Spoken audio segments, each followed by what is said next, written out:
All right, yay, welcome. Here's like kind of an unexpected new video.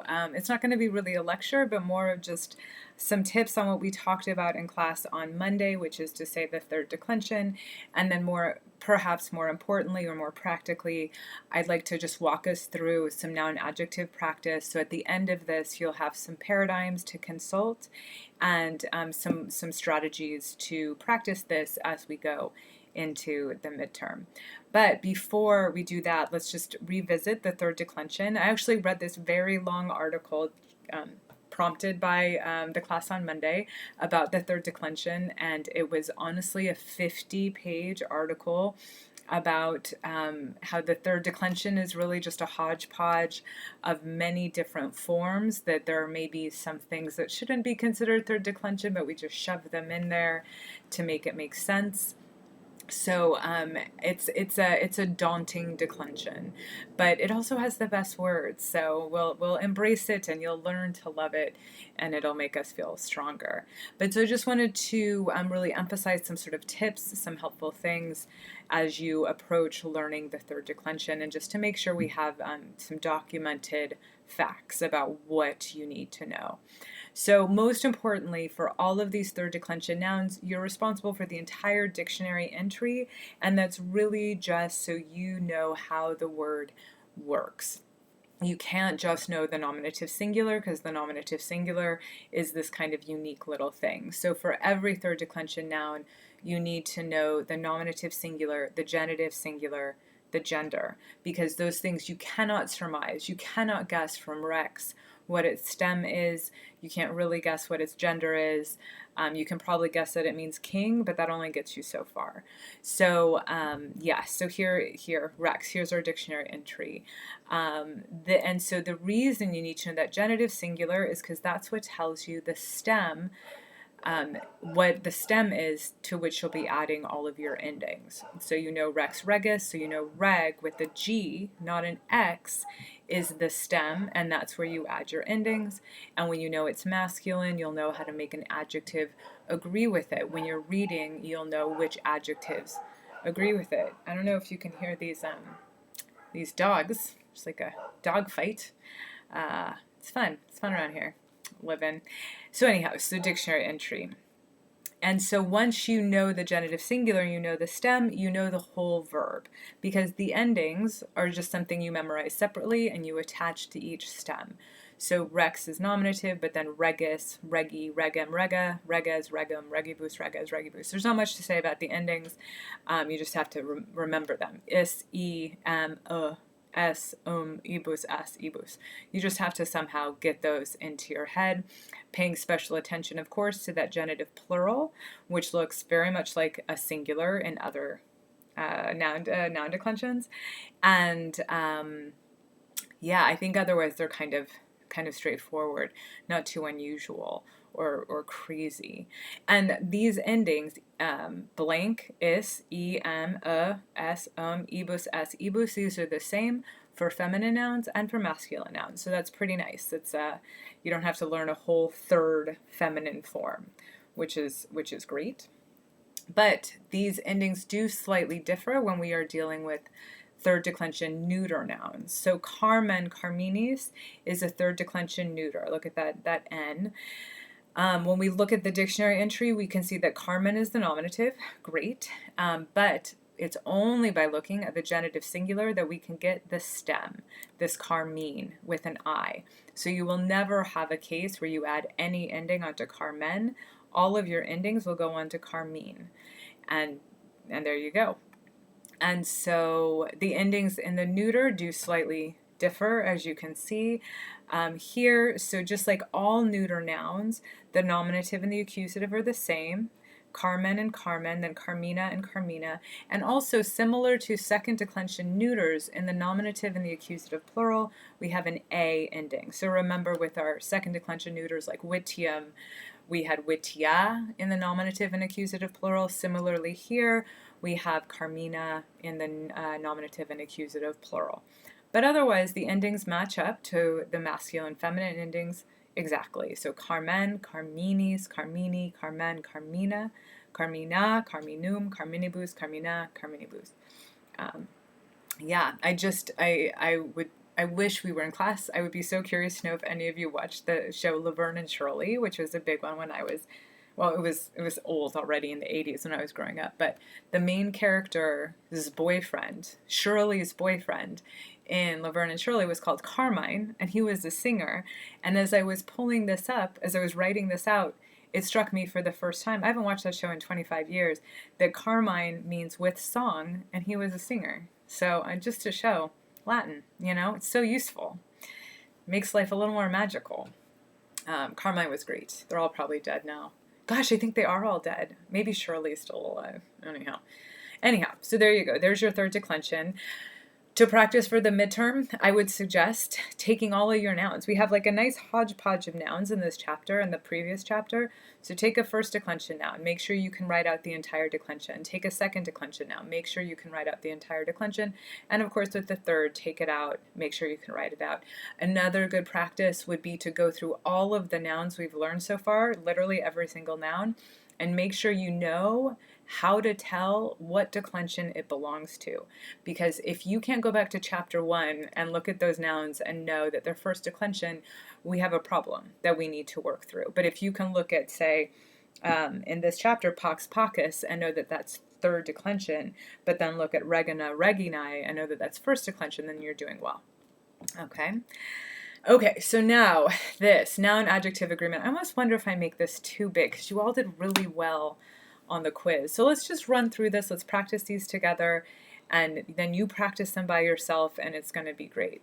So on the midterm, I'm not going to give you English and ask you to give me Latin. I'll give you Latin and ask you to decline or identify.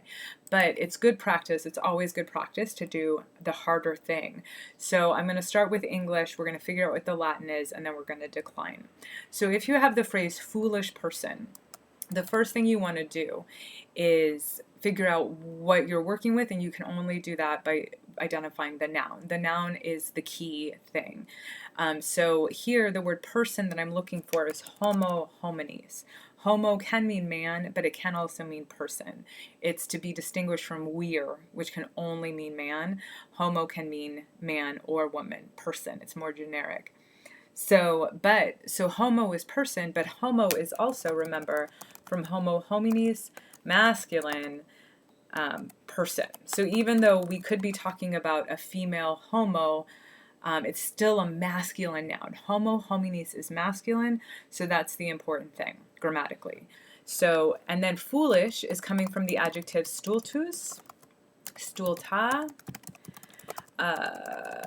stultum. This is from a couple of chapters ago. So this is an adjective of 3 endings. First, stultus is second declension, stulta is first, and stultum is second declension neuter.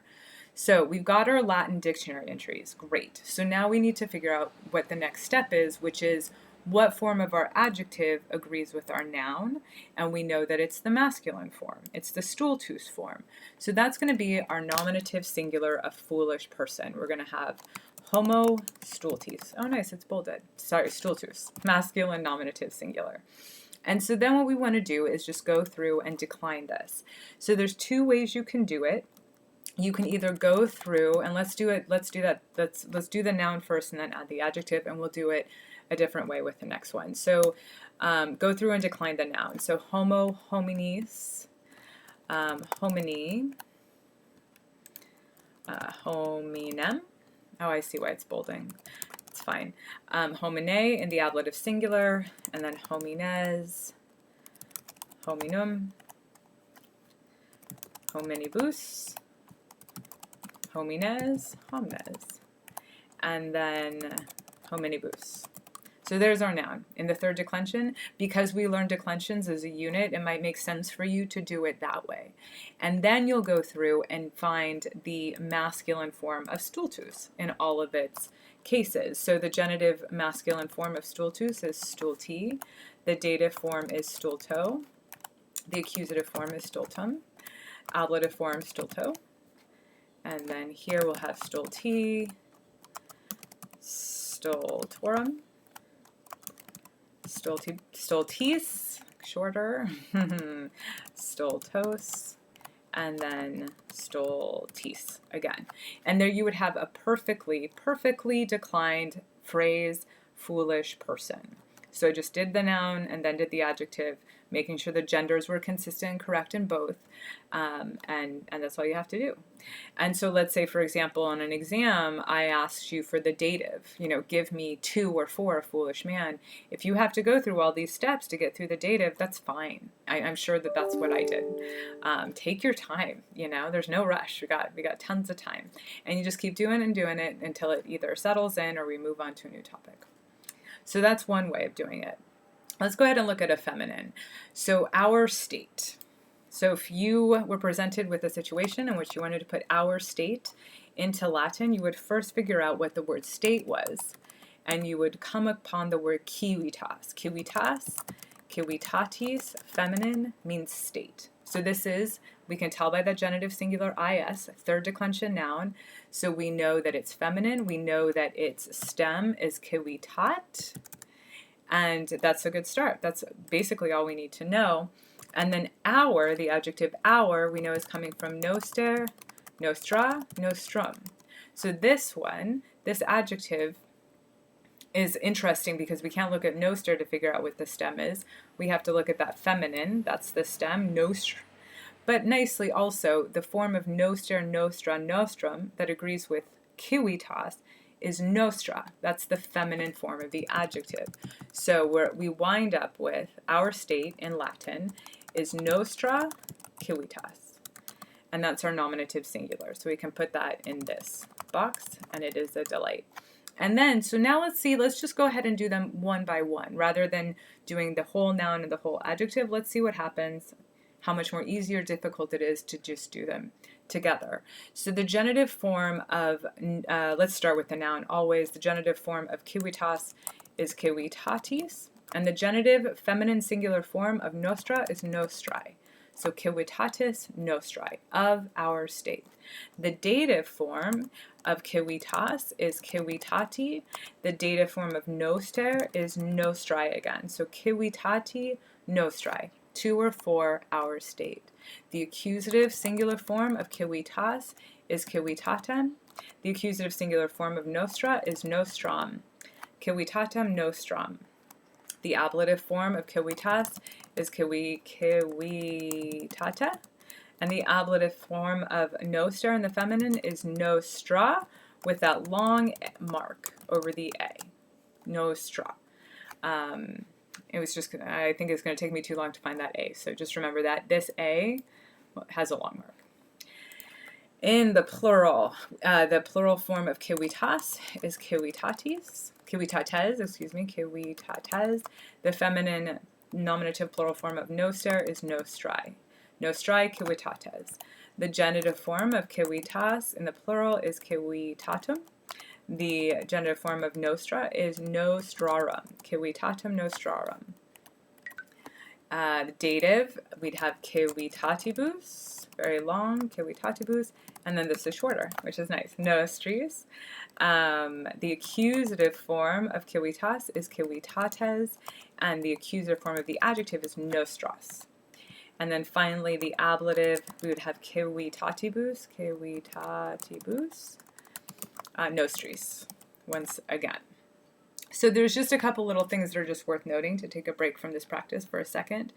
Notice civitates nostrae versus civitates nostras. So as we start reading, this will be very handy to us because when civitates isn't modified, it's hard to tell if it's accusative or if it's nominative. But if it has an adjective attached to it, like this does, we can tell the adjective is what tells us that it's accusative or that it's nominative, which will come in handy. Similarly, genitive versus dative. Well, not so much. Nah, forget that. That doesn't matter. Forget I said anything. I should erase this. I don't know how, though. So, yeah. Okay, great. And then finally, let's do an ablative. Oh, what did I want to do? Big time.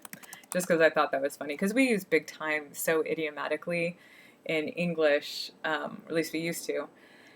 But yeah, so what's big time in Latin? So there we have to just be really literal. So the word time is tempus temporis. This is a neuter. third declension. We know it's third declension because of the IS. We know it's neuter because it's neuter. And we know that its stem is tempor. Yeah? So that's going to be our noun. And then big is the adjective magnus, magna, magnum. So let's do a combination of those approaches. In the singular, let's just decline tempus. So the nominative is tempus. The genitive is temporis. The dative is tempori. The accusative is tempus. And the ablative is tempora with an E.